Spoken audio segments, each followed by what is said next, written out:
गाजियाबाद में। जेपी द्विवेदी साहब, आपका साधना चैनल की ओर से स्वागत है। जेपी द्विवेदी साहब, आपसे साधना चैनल की ओर से मैं ये पूछना चाहता हूँ कि देश में इंटरनेट सेवी कितने हैं?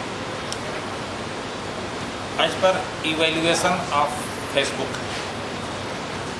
there are around 10 crores people are using just a single gadgets to whom we call as a Facebook. So we can say there are more than 10 crores people present in India, those who are using PC or internet. Computers की संख्या computers को इस्तेमाल करने वाली जनसंख्या से ज़्यादा है क्या द्विवेदी साहब? As per number of computer is concerned, now it is divided into 3 segments.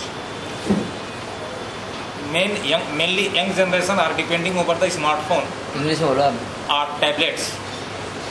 Some of them are using laptop, and PCs are concerned to the smartphone very less than that of user. विश्व में द्विवेदी साहब जहाँ से virus पैदा होते हैं और उनके जो कारणात हैं, हमारा भारत और इसमें कंप्यूटर को प्रयोग करने वाले लोग क्या विश्व के अन्य देशों की तुलना में कुछ अलग किस्म के वायरस पैदा करते हैं भारत से? The virus is nothing. I would like to clear what is exactly virus. Virus is nothing but they are the programs which will interrupt the proper functionality of a computer. Normally these viruses are generated by the young people, those who are well qualified and they are well aware with the computer programming. They are generating a program which will disturb the functionality of a computer. As computer functionality is interrupted, it's easy to say that these are infected by the virus. There are number of type of viruses to whom we categorize like malware, rootkit, spyware, antivirus,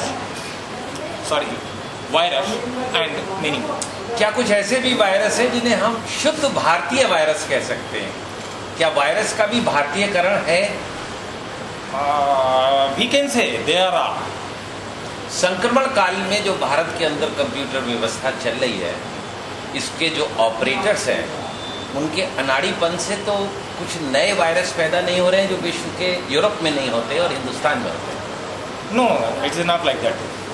Virus are generated by only educated, trained professionals to whom we call as a IT professional, but they are not having a proper job.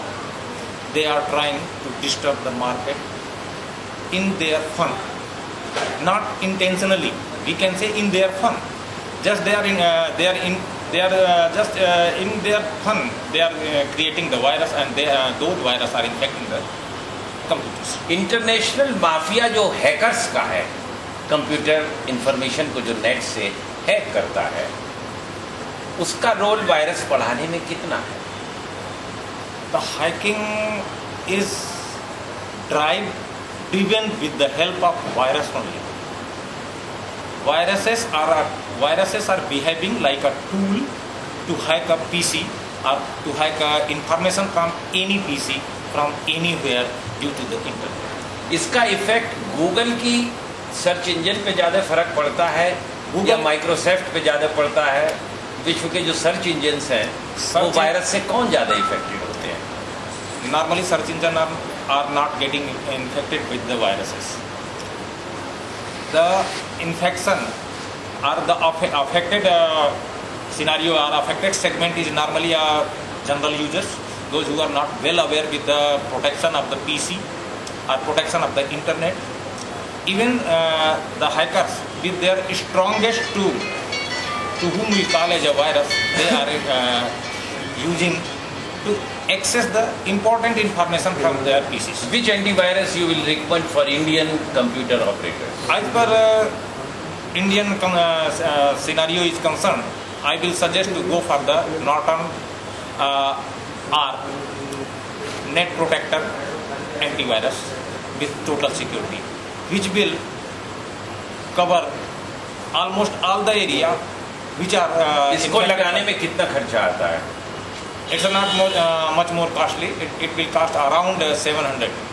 क्या इसमें से कुछ पैसा विदेश में जाता है या ये भारतीय कंपनी का है? ये the money whatever people are going to spend for this antivirus, that is there in India only.